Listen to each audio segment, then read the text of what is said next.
안녕하세요. 만나서 반갑습니다. 역사가 김영준입니다.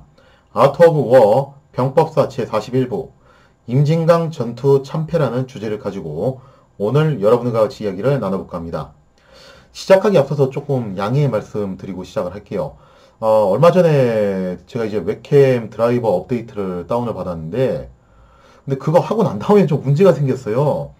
마이크가 호환이 안 되더라고요, 갑자기. 그래서 지금 이 문제가 아직 해결이 안 된 상태인데, 그렇다고 해서 지금 촬영을 또 안 할 수도 없고 그래가지고, 일단 어쩔 수 없이 마이크를 빼고서, 또 마이크 빼고는 또 되더라고요. 그래서 마이크 빼고 그냥 웹캠에 있는 내장 마이크 가지고서 촬영을 일단 진행을 하도록 하겠습니다.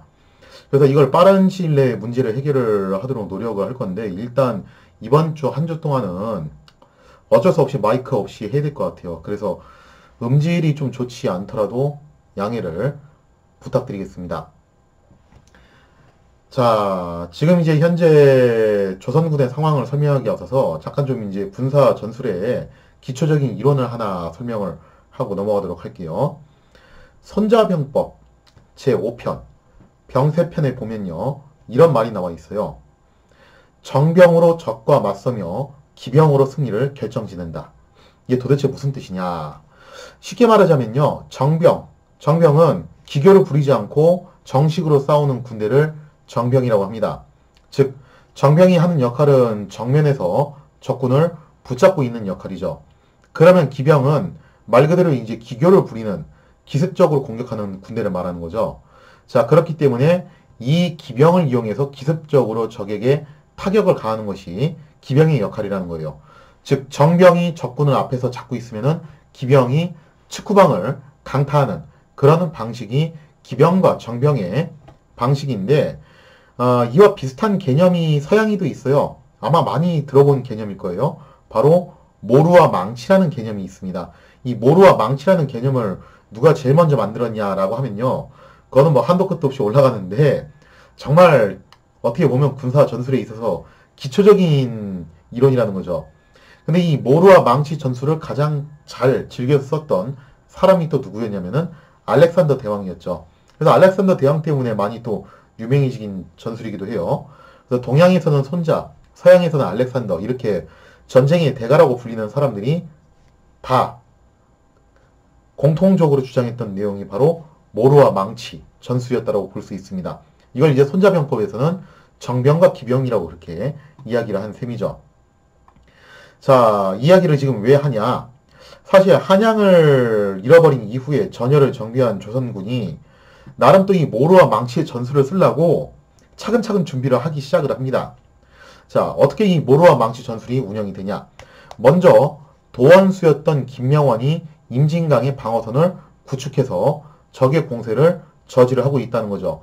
그거 말고도 이제 이양원, 신각, 이혼, 이일 이런 사람들이 다른 지역에서도 보조 방어선을 설치를 하고 있어요. 하지만 주방어선은 어디까지나 임진강이라고 볼 수가 있겠죠.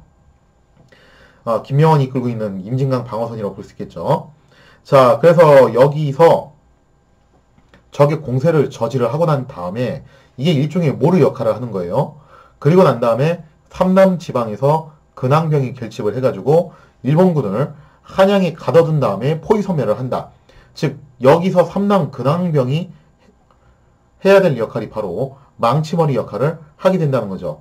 자, 이런 식으로 모루와 망치의 개념을 차용을 해가지고 나름 조선군이 반격 준비를 하게 된다는 겁니다. 자, 1592년 5월 24일에 마침내 삼도 근황병들이 온양에 집결해서 북진 준비를 완료를 하게 됩니다.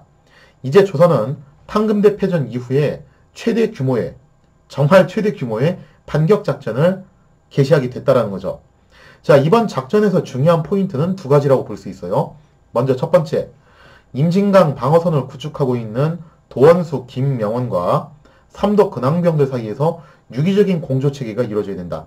따로 놓으면 안 되겠죠, 그죠? 서로 유기적인 공조체제가 이루어져야 된다는 게 첫 번째 포인트고, 두 번째 포인트가 정말 중요한 건데, 절대로 조급하게 굴지 말아야 된다는 거예요. 현재 일본군은 한양에 갇혀있는 상황이에요. 어떻게 보면은 왜냐면은 얘네들이 한양까지 밀고 올라오면서 모든 지역을 점령한 게 아니라 점하고 선 형식으로 각 포인트를 점령하면서 올라온 방식이에요. 거기다 각 포인트마다 소수의 수비 병력을 남겨야 되는 상황이었기 때문에 실제로 한양에 올라왔을 때 일본군은 전력이 많이 감소된 상황이었어요.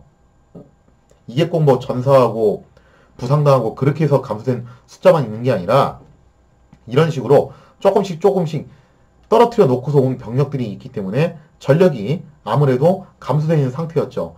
그 다음에 가장 결정적인 문제가 보급인데 일단 한양을 점령을 했으니까 한양 인근을 털어먹으면서 당분간은 보급을 충당을 할 수 있겠죠. 근데 지금 현재 한양에 와 있는 일본군 부대가 1번대, 2번대, 3번대 총 3개의 부대고 도합 거의 5만 명이 육박하는 그런 대규모 군대예요. 이 병력이 보급 없이 약탈만 의존하면서 한양에서 버틴다. 그거 얼마나 가겠어요, 솔직히 말해서. 그죠? 자, 그렇기 때문에 장기전으로 갈수록 일본군은 불리해질 수밖에 없다라는 거죠.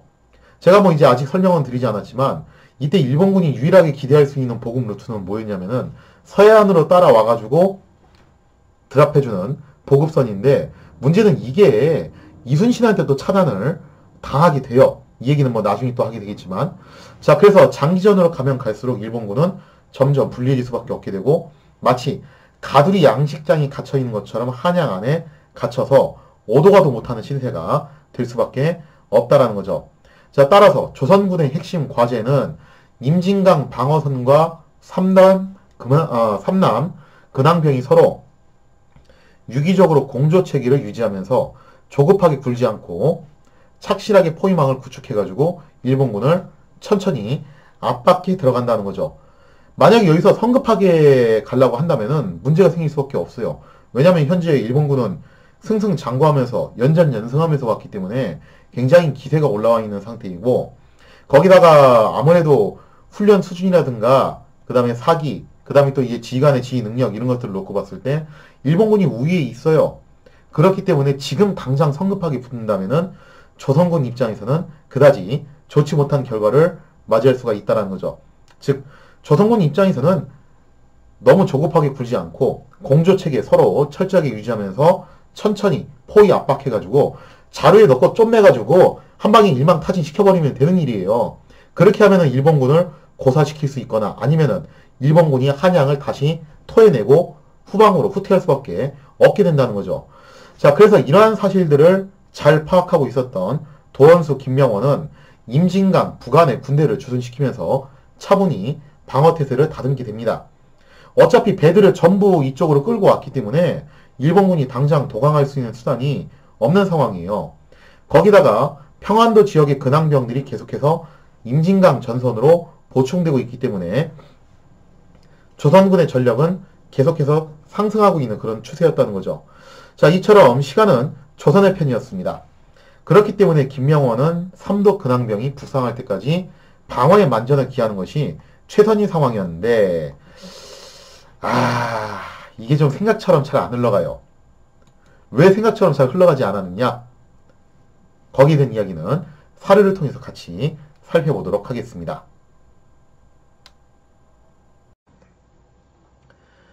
시간은 약간 뒤로 돌려서 5월 12일 무렵, 그러니까 아직 삼남 근황병들이 본격적으로 직결하기 전이었죠. 5월 12일 무렵에 도원수 김명원은 임진강 방어선이 잘 지켜지고 있다는 취지의 장계를 평양으로 보내요. 아마 이제 김명원 입장에서는 그렇게 생각을 했겠죠.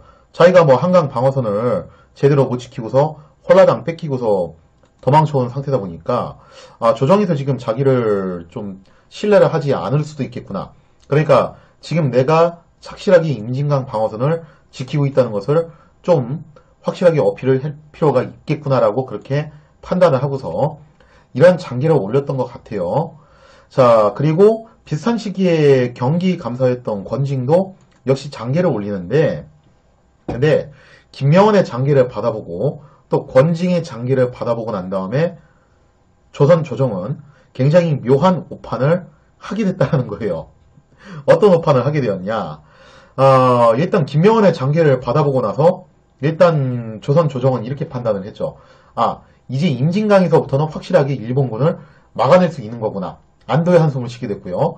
그 다음에 두 번째로 권징의 장기에 뭐라고 써있냐면은 또 권징이 나름대로 이제 첩보를 좀 했나봐요.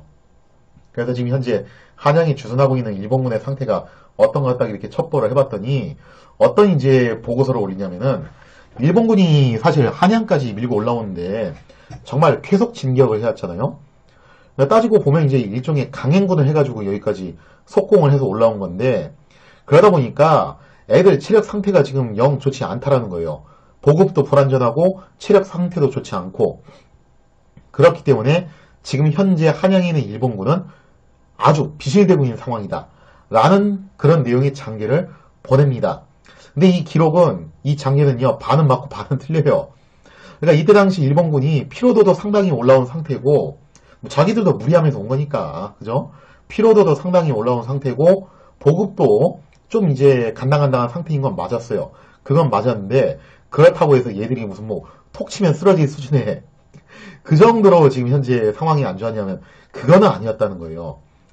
근데 이게 참 사람이라는 게 보고 싶은 것만 보게 된다고 조선 조정은 이 두 가지 정보를 취합해가지고 이런 결론을 내립니다. 지금 현재 한양에 주둔하고 있는 일본군은 완전히 기진맥진한 상황이기 때문에 임진강 방어선을 돌파할 능력이 없다. 즉 이거를 전문 용어로 공세 종말점에 도달했다라고 얘기를 하는 거예요. 그래서 공세 종말점에 도달해서 전력이 약화되어 있는 상태라는 겁니다. 그렇게 판단을 하고서 뭐라고 생각을 하냐면은 그렇다면은 우리가 임진강 방어선을 계속 이제 수비를 할 게 아니라 공세로 돌아서서 우리가 반격전을 개시해가지고 하루라도 빨리 한양을 되찾아야 되는 거 아니냐라는 그런 의견들이 나오기 시작했다는 거예요. 그러니까 이렇게 정세를 좀 오판하게 됐다는 거죠.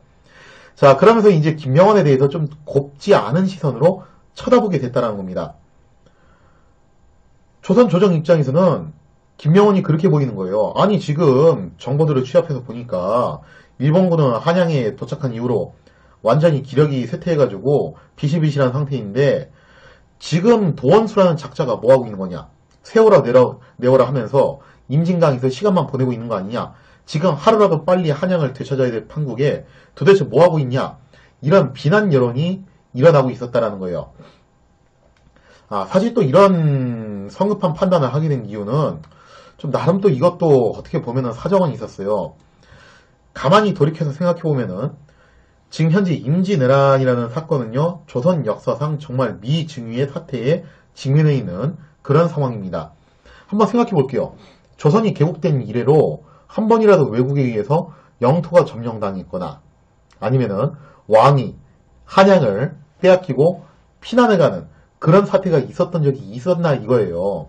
우리가 조선 역사를 500년을 다 돌이켜보면은 임진왜란도 있고 병자론도 있고 두 번이나 있네 그렇게 생각을 하겠지만 임진왜란 이전까지 그 200년 기간 동안에는 한 번도 이런 적이 없었어요.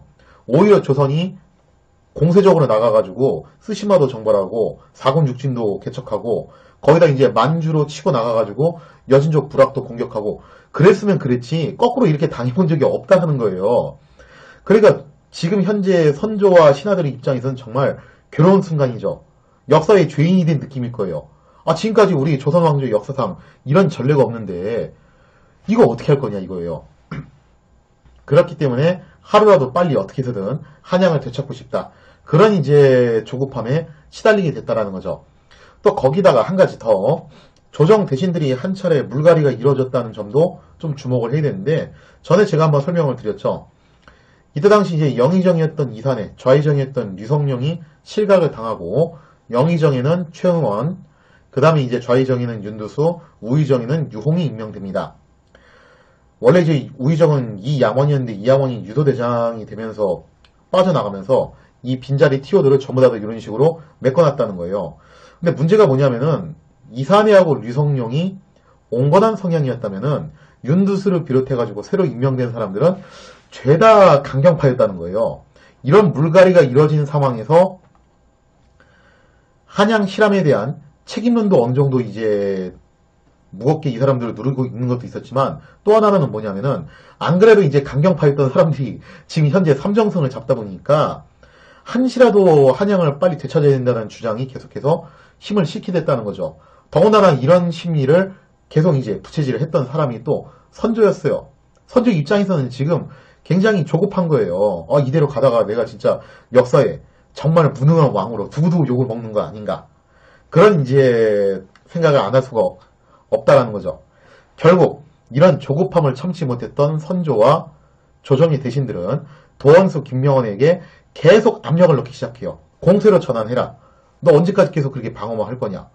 이미 일본군은 지칠 대로 지친 상황이고 지금 네가 병력을 충분히 갖고 있는 데다가 평안도 근황병도 계속 충원을 해주고 있지 않냐. 그러니까 이제 슬슬 공세로 전환해라 라고 그렇게 주문을 하는데 확실히 이런 점에서 김명원이 예리해요. 김명원은 정확하게 알고 있었던 거예요. 뭐라고 있었냐. 지금 조선군이 일본군을 저지할 수 있었던 이유는 진짜 일본군이 약해져서 그런 게 아니라 순전 뭐 때문에 그런 거냐면은 김명원이 재빨리 배들을 전부 다 임진강 부간으로 끌고 왔기 때문에 가능한 일이었다는 거예요. 그러니까 일본군 입장에서는 당장 도강할 수 있는 수단이 없는 상황이에요. 거기다가 옛날에 가토가 써먹었던 방법이죠. 그죠? 일단 강 북쪽에다 대고서 딱공치를 한번 해보자. 그렇게 조총 몇 발 쏘면 애들이 겁먹고 도망가지 않겠냐. 그러면 뗏목 타고 건너면 되지 않겠냐. 해봤겠죠. 그거를 여기서도. 그런데 그거 한 번 통하지 두 번은 안 통해요. 그러니까 임진강 방어선은 어느 정도 좀 안정화가 되다 보니까 일본군이 도발도 하고 뭐 소규모 접전도 시도하고 했지만 이게 좀 잘 안 넘어가는 거예요. 김명원은 철저하게 수비로 모든 것을 일관하고 있었다는 거죠. 마치 이릉대전 당시에 삼국지에서 이릉대전 당시에 육손이 적절한 타이밍이 올 때까지 철저하게 방어로 일관한 거하고 유사한 상황이었어요. 그럼 여기서 이제 조정의 대신들과 선조가 이런 것들을 좀 이제 지시를 해주고 김명원을 계속 밀어줘야 되는데 여기서 이제 틀어진 거죠. 선조와 조정의 대신들은 마음이 급한 거예요. 하루라도 빨리 한양을 되찾아야 될 텐데 그 생각밖에 없는 거죠. 그래서 결국 도원수 김명원이 끝까지 수비로 일관하니까 뒤에서 명령이 뭐라고 오던지 간에 자기는 그냥 계속 우주 방어만 하는 거예요. 결국 답답함을 참지 못한 선조가 사고를 치십니다. 사실 지금까지 선조가 판단을 그렇게 나쁘게 하진 않았어요.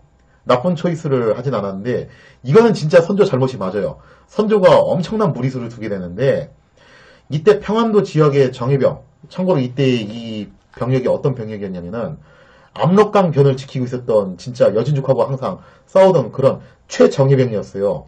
그 정예병력 수천 명을 임진강 유역에 추가 증파를 하게 됩니다. 그러면서 그 명목으로 이 병력의 지휘관으로 누구를 새로 임명시켜서 보내냐면은 한응인이라는 사람을 임명시켜서 보냈다라는 거죠. 이 한응이라는 사람이 어떤 사람이냐? 이 한응이라는 사람은 이 사람이 이제 중국에 사신으로 갔다가 막 돌아온 사람이에요. 나이도 젊은 사람이었고 혈격이 왕성했죠. 그래서 이제 이 한응인에게 제도순찰사라는 직함을 줘가지고 뭐라고 그러냐면은 너가 이 병력을 가지고서 임진강 방어선에 가세를 하되 누구의 통제를 받지 마라. 도원수 김명원의 통제를 받지 말고 독자적인 작전권을 수행을 하라는 거예요. 그 얘기는 뭐냐면은 김명원이 공세작전 안 하니까 너가 주도해가지고 공세작전 펴보라는 거예요. 이렇게 이중 지휘권을 갖다 만들어버리는 엄청난 실수를 저지르게 됩니다. 그러니까 그만큼 이제 급했다라는 거죠. 마음이. 근데 아무리 그래도 그렇지 이렇게 하면 안 되는 거였거든요. 자, 그래서 이제 관련된 사료의 내용을 한번 살펴보도록 할게요. 한응인을 제도 순찰사로 삼아 임진에 나아가 주둔하게 하였다. 적이 경성에 들어와서 며칠 동안 군사를 휴식시켰는데 도로에 와전되기를 외인들이 멀리서 오느라 발이 부르트고 피곤해 쓰러져 있으니 몽둥이를 가지고도 몽둥이를 가지고도 격탈 수 있다 하였다. 좀 이게 과장된 소문이 퍼진 거죠. 물론 일본군이 피로도가 있었던 건 사실이에요. 그게 없을 수는 없죠. 그리고 보급도 뭔가 좀 이제 시원치 않았던 것도 사실입니다. 그러니까 심각의 해류형 전투가 일어날 수 있었던 이유가 뭐냐면은 일본군이 보급이 정말 탄탄했으면은 그렇게 약탈 부대를 조직을 안 했겠죠. 근데 그런 약탈 부대를 조직했다는 것 자체가 일본군의 보급 사정이 좀 뭔가 그렇게 원활하진 않았다는 걸 의미를 해요. 자, 근데 어쨌든 간에 그렇긴 한데 이 정도까지는 아니었거든요. 이게 좀 과장돼가지고 소문이 퍼진 거예요. 그래서 행주에서 이 말을 듣고 믿은 나머지 김명원이 한강을 지키지 못한 것을 한스럽게 여기고 있었으므로 명원을 재촉하여 임진을 건너 나아가 싸워 경성을 회복하도록 하였으나 명원이 감히 하지 못하였다. 그러니까 조정희성 계속 이제 재촉을 하는 건데 김명원은 아는 거죠. 지금 쟤들이 지쳤다고는 하지만 여전히 기세가 날카롭고 거기다가 일본군이 북진을 더 이상 못하는 이유는 약해져서 그런 게 아니라 내가 배를 다 끌고 와서 그런 건데 지금 여기서 강 건너서 갔다가 우리가 무슨 죄로 저걸 이기냐 이거예요. 그러니까 삼남 근황병들이 올 때까지 충분히 시간을 끌면서 기다렸다가 합동작전을 펼치는 것이 가장 이상적이라는 것을 알고 있었어요. 자, 때마침 한응인이 주청사로 연경에서 돌아왔고 서계 토병 1천여 명도 도착했다. 자, 여기서 말하는 서계는 압록강 지역을 말하는 거예요. 자, 그 기록에서 이게 좀 차이가 있는데 1,000명이라는 설도 있고 요거보다 좀 더 됐다는 설도 있어요. 그래서 하여튼 간에 이제 수천 명의 정예 병력들을 데리고서 도착을 하게 된 겁니다. 그런데 이들은 모두 오랑캐들을 상대해본 정예병이었으므로 마침내 응인을 장수로 삼아 거느리고 임진에 나아가 주둔하면서 기회를 보아 진격하도록 하고 포인트가 이거죠. 명원의 절제를 받지 말도록 하였다. 자, 이렇게 되면서 이중 지휘권 구조가 만들어진 상황에서 한응인이 파병이 됩니다. 자, 그러면서 이제 조선 측은 슬슬 공세로 전환하기 위한 그런 움직임을 갖게 되는데 그럼 당시 일본군은 상황이 어땠냐? 거기에 대한 내용은 다음 사례를 통해서 같이 살펴보도록 하겠습니다. 자, 조선군이 공세로 전환하기 위해서 새롭게 한응인을 증파를 했을 무렵 당시 일본군은 도강을 할 만한 뾰족한 수가 없어가지고 여러모로 좀 이제 고심을 하는 그런 상황이었어요. 그러니까 일본군 입장에서도 뭐 자기들이 아무리 날고긴다 하더라도 배가 없는데 저거 어떻게 건너가냐 이거죠. 그렇다고 지금 또 배를 만들 수도 없고 뗏목을 써가지고 건너자니 예전처럼 저렇게 조선군이 그냥 도망가는 게 아니라 계속 지키고 있으니까 그건 너무 위험하고 그래서 지금 별다른 수가 없는 상황이었어요. 자, 이때 임진강 변해에 주둔하고 있었던 부대가 바로 가토 부대였는데 가토가 일종의 유인작전을 써보기로 합니다. 때는 5월 17일이었어요. 자, 5월 17일에 임진강변에 주둔하고 있던 가토군이 소수의 경계 병력만 남겨둔 채 주력군을 파주 방면으로 이동을 시키게 됩니다. 자, 그래서 가토는 강변에 설치한 군막들을 불사르고 각종 장비를 수레에 실어서 철군하는 것처럼 꾸몄다라는 거예요. 도망치는 것처럼 그렇게 꾸몄으니까 이걸 보고서 조선군이 착각을 해가지고 추격을 하도록 그렇게 유인작전을 펼친 거라고 볼 수 있겠죠. 자, 당시 임진강 북안에서 이 광경을 지켜봤던 방어사 신할, 예전에 이제 잠깐 소개를 해드렸지만 이 신할은 신림의 동생이었죠. 신할이 일본군이 정말로 퇴각하는 것이라고 오판을 하게 돼요.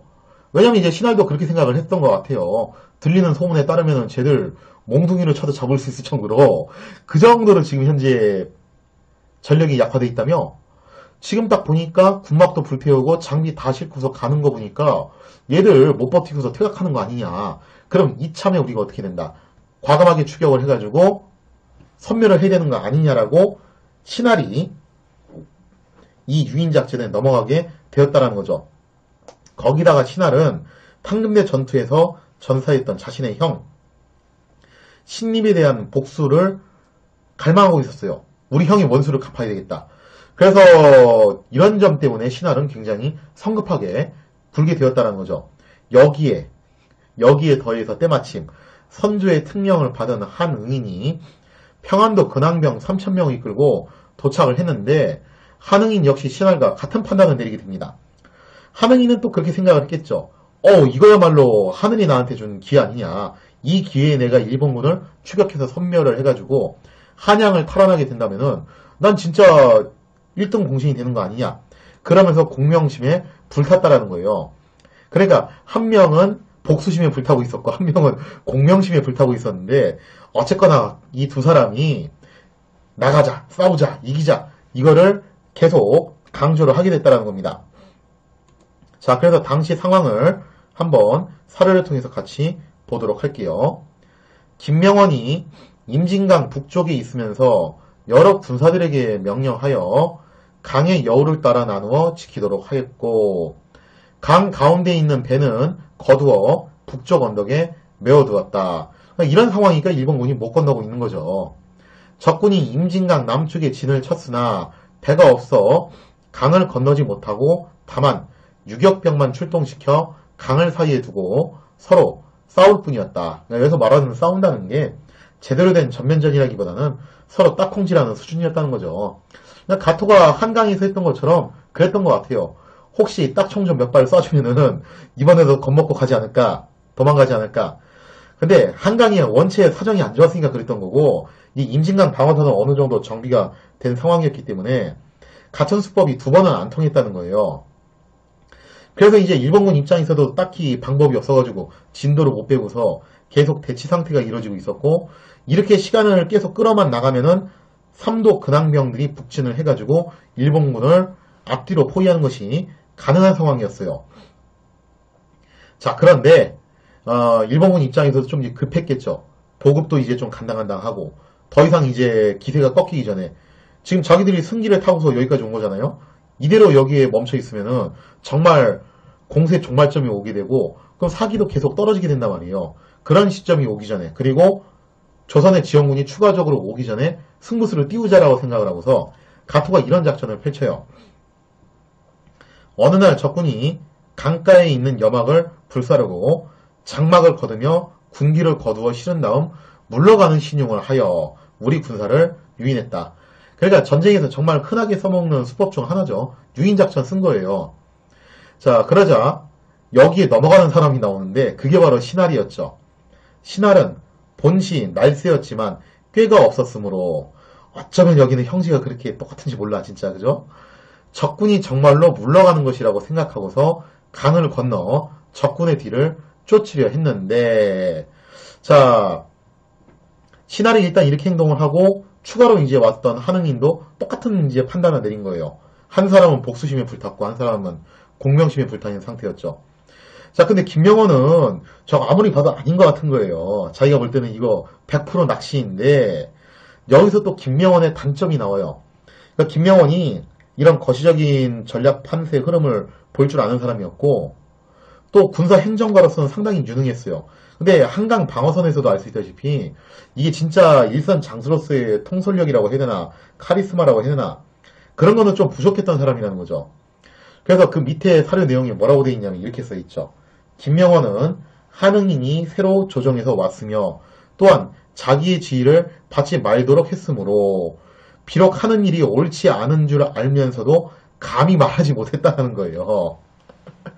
아, 이러면서 진짜 일이 자꾸 꼬이게 되는데, 그러니까 신할은 복수심에 불타서 공격하자, 한응인은 공명심에 불타서 공격하자.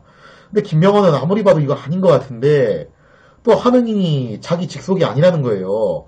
따로 지금 지휘권을 갖고 있기 때문에 그러니까 자기는 이거 어떻게 될지 모르겠다라는 거예요. 그러면서 상황이 참 계속 꼬이게 되었다는 거죠. 물론 여기서 반대 의견을 표명했던 사람들이 더 있었어요. 김명원 말고도 누가 있었냐면은 당시 이제 여기에 같이 있었죠. 이때 여기에 같이 있었던 유국량하고 또 평안도 근황병들은 그 강변 지역에 있었던 아까 말씀드린 그 토병들 있잖아요. 그 사람들은 전투 경험이 있기 때문에 알아요. 이거를 갖다 대강 모양새 보고서 저게 진짠지 아닌지. 그래서 이들이 반대 의견을 표명을 하게 됐는데 과연 신할과 한응이는 여기에 대해서 어떻게 대처를 할 것인가, 어떻게 대응을 하는 것인가, 거기에 대한 이야기는 다음번 사례를 통해서 같이 살펴보도록 하겠습니다.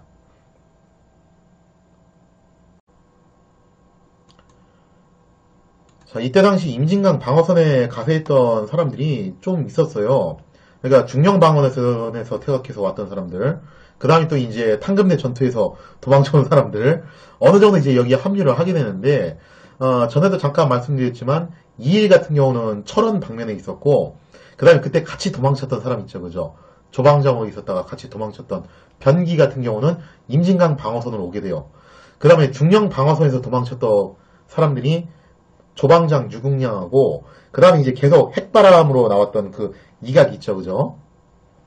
경상 좌병사 이각이 있었는데, 경상 좌병사 이각은 여기서 시범 케이스로 목이 잘립니다. 왜냐면 얘는 도망을 쳐도 너무 좀 심했다는 거예요. 할 일은 좀 해놓고 도망을 가야지. 할 일도 안 하고서 계속 도망가니까 이건 좀 해도 너무했다고 해가지고 결국 이각은 여기서 이제 목이 잘리게 되고 유국량은 전투 경험이 굉장히 풍부한 장수였기 때문에 여기서 이제 계속 남아가지고 김명원을 보좌를 했다라는 거죠. 이때 유국량이 이 사람이 이제 좀 전투 경력이 있는 사람이다 보니까 딱 보니까 이거 아닌 것 같은 거예요. 이거 100% 낚시라는 거죠. 자, 그래서 유국량이 이렇게 얘기를 합니다. 지금 저기 질서정연하게 퇴각을 하고 있는데 이거는 필시 함정이다. 그러니까 우리가 이거 추격을 하면 안 된다. 더군다나 추격을 하려면 임진강을 건너서 도강을 해야 되는데 만약에 함정에 빠지게 되면은 되돌아오기가 힘들지 않냐. 그래서 이거는 위험한 추격 작전이다라고 반대를 해요. 그리고 또 전투 경험이 풍부했던 평안도 정예병들도 역시 이걸 반대를 합니다. 거기 병사들 대표들이 몇 명 와가지고 건의를 한 거예요. 이거 이러시면 안 된다. 자, 그런데 여기서 이미 복수심이 눈이 뒤집혔고 공명심이 눈이 뒤집혔던 신할과 한응이는 쉽게 이 의견을 받아들이려고 하지 않았다라는 거죠. 특히 신할 같은 경우는 하여튼 자기 형을 닮아가지고 성격이 이 사람도 굉장히 과격해요. 유국량한테 막 몰아붙이는 거예요. 이런 겁쟁이, 네가 그러고도 장수냐? 부끄러운 줄 알아야지 하면서 막 그렇게 몰아붙이기 시작합니다. 자, 그러자 모욕을 당한 유국량도 화가 나는 거죠. 아니 진짜 내가 볼 때 아니라서 나는 할 말을 한 것뿐인데 네가 지금 나보고 겁쟁이라고 몰아붙이냐? 나보다 나이도 어린 게? 그러면서 결국 유국량이 화딱지가 나가지고 그러면은 내가 겁쟁이가 아니라는 거 보여주겠다 하면서 공세작전에 참가하기로 할 수 없이 동의를 하게 돼요. 자, 그리고 또 이제 한응인도 마찬가지로 이제 계속 공세작전을 밀어붙이면서 심지어 어떤 것도 하냐면은 평안도 병사 몇 명이 이제 건의를 하니까 그 건의했던 병사들을 참수를 시켜버립니다. 이렇게 촉강수를 두면서 결국 공세작전이 실시가 됐다라는 거죠. 자, 여기서 이제 도원수 김명원이 좀 이제 문제가 됐던 게 뭐냐면은 김명원이 매사에 신중한 사람이었고 일처리도 나쁘진 않았어요. 그런데 다시 말씀드리지만 이런 상황을 정리할 수 있는 그런 통솔력은 또 없는 사람이에요. 결국 김명원은 신할과 한응인의 기세에 밀려서 공격을 허락하게 되었고 유국량도 계속 이제 그런 식으로 몰아붙이니까 마지못해가지고 공세에 가담을 하게 됐다는 거죠. 자, 당시 상황을 기록한 관련 사료를 한번 같이 살펴볼게요. 토병 가운데 몇 사람이 응인에게 고하기를 군사들이 멀리서 와서 피곤한 데다가 기계도 정비되지 못하고 적의 정세도 아직 살피지 못했으니 조금 쉬게 하였다가 내일 형세를 살펴서 진격해야 할 것이다 하였는데 틀린 말은 아니죠. 오자마자 바로 공격하라고 하니까 아직 밥도 못 먹었는데 자, 그러자 이제 응인이 뭐라고 하냐? 이 사람은 지금 공명심에 불타가지고 급해요. 마음이 뭐라고 그러냐면은 이것은 작전을 지연시키는 발언이라 하여 몇 사람을 참수를 하게 됩니다. 그러면서 이제 공포 분위기를 조성을 해가지고 순식간에 이제 자기가 원하는 대로 분위기를 잡게 됐다는 거죠. 유국량은 나이가 많고 군사에 노련하였으므로 경솔하게 행동해서는 안 된다고 극력 말하자 신할이 또 그를 참하려고 하니 그러니까 참 진짜 이 두 사람이 여기서 막갑하러 나가는 거죠. 극량이 말하기를 열받아가지고 이렇게 말하는 거예요. 내가 소시적부터 종무다했는데 어찌 죽음을 피할 마음이 있겠는가. 그렇게 말한 까닭은 국사를 그르실까 싶어서이다 하고 분개해서 결국 공세에 동의를 하게 됩니다. 난중 잡록에도 또 이런 말이 나와 있어요. 유국량은 원수 별장으로 군에 있었는데 그는 외적의 모략을 염탐해 알았으므로 신할에게 건너가지 말기를 청했지만 신할은 그를 늙은 겁쟁이라고 나무라며 늙은 겁쟁이라고 나무라며 몰아세우고는 강을 건넜던 것이다. 그러니까 유국량 입장에서는 좀 열받을 만도 해요. 자기보다 나이가 한참 어린 신할이 자기 보고 막 겁쟁이라고 그렇게 모욕을 주면서 몰아붙이니까 아마 이제 그렇게 생각을 했던 것 같아요. 이거는 자기가 반대한다고 해서 막을 수 있는 것 같지도 않고 내가 이렇게 모욕을 당하느니 차라리 어떻게 하자. 공세작전에 참전을 해가지고 명예라도 회복을 하자 하고서 결국 여기에 가담을 하게 됐다는 거죠. 자, 그래서 조선군은 도원수 김명원과 제도순찰사 한응인이 약간의 병력을 이끌고 임진강 부관을 지키기로 하고요. 그 다음에 신할, 유국량, 그리고 또 평안도 정예병과 여타 병력들이 함께 강을 건너가지고 도강을 해서 일본군을 공격하기로 그렇게 결정을 하게 됩니다. 자, 순조롭게 도강에 성공한 조선군은 강변을 지키고 있던 일본군의 경계부대를 순식간에 섬멸을 하면서 기세를 올리게 돼요. 이 작은 승리로 조선군은 자신들이 승기를 잡았다고 오판을 하고 있었죠. 바로 그때 파주 방면으로 철군을 하고 있던 가토의 본진이 드디어 이제 조선군이 떡밥을 물었다는 보고를 들은 겁니다. 그러면서 질풍처럼 되돌아와가지고 반격을 가하게 됐다는 거예요. 그러니까 이때 일본군이 전투에서 패해가지고 도망가는 게 아니라 질서정연하게 지금 퇴각을 하고 있는 상황이에요. 더군다나 지금 가토군 같은 경우는 한바탕 싸워보려고 했는데 싸움은 못하고서 돌아가는 상황이기 때문에 몸이 근질근질한 상태였죠. 그런 상황에서 지금 조선군이 강을 건너가지고 떡밥을 제대로 물어주니 얼마나 신났겠어요. 자, 그러면서 이 대대적인 반격 작전에 조선군은 당황을 하게 됩니다. 그러니까 조선군은 그렇게 생각을 한 거죠. 일본군이 지금 지쳐가지고 전력이 약화돼서 도망치고 있는 것이다라고 판단을 하고 있었는데 얘들이 지금 반격 가하는 거 보니까 병력 규모도 상당하고 거기다가 기세도 무시무시하다는 거예요. 그러면서 조선군은 당황하게 되었고요. 또 본의 아니게 이게 뭐가 돼버렸냐면은 임진강을 건넜죠. 더군다나 이거 굉장히 큰 강이잖아요, 여기도. 그러니까 본의 아니게 이게 또 배수진이 돼버린 거예요. 그러니까 갑작스러운 상황이 발생했을 때 유기적인 부대 이동이나 전술의 변화를 주기가 어려운 상황이라는 거죠. 자, 그러면서 당황한 조선군은 순식간에 무너지게 되는데 한번 무너지기 시작한 조선군의 진영은 곧 진짜 걷잡을 수 없이 계속해서 붕괴되기 시작한다는 거예요. 지휘관들은 대형을 유지하기 위해서 악을 써가면서 소리를 쳤죠. 그쪽으로 도망가지 마. 강물로 뛰어들면 더 위험해. 대열을 유지해라. 그렇게 외쳤지만 이게 뭐 말이 들려요, 그죠? 폐색이 짙어지니까 병사들이 앞을 다투어서 임진강으로 풍덩풍덩 또 뛰어들기 시작했다는 거예요. 탕금대하고 정말 똑같은 그런 사태가 여기서 또 발생했다는 거예요. 자, 이렇게 조선군은 탕금대하고 판박이로 다시 한번 대참패를 당하게 되었고, 이게 정말 똑같은 게 뭐냐면은 탕금대 전투에서도 조선군이 이제 자신있게 내놓을 수 있는 정예부대, 중앙의 갑사들이 여기서 완전히 공중 증발해버렸어요. 근데 지금 임진강 전투에서도 또 어떤 사태가 발생했냐면은 조선군이 또 자신있게 내놓을 수 있는 정예부대, 바로 압록강 강변을 지키고 있던 평안도 정예병들이 여기서 또 공중 증발을 하게 생겼다라는 거예요. 그리고 더 끔찍했던 건 뭐냐면은 지금 조선군이 전체가 다 건너온 게 아니고 조선군 중에서 일부가 강을 건너서 공격을 해왔고 또 나머지 일부는 강 부근에 여전히 남아있는 상태예요. 그리고 강 부근에 남아있는 병력들은 정말 공포스러울 수밖에 없는 거죠. 왜냐?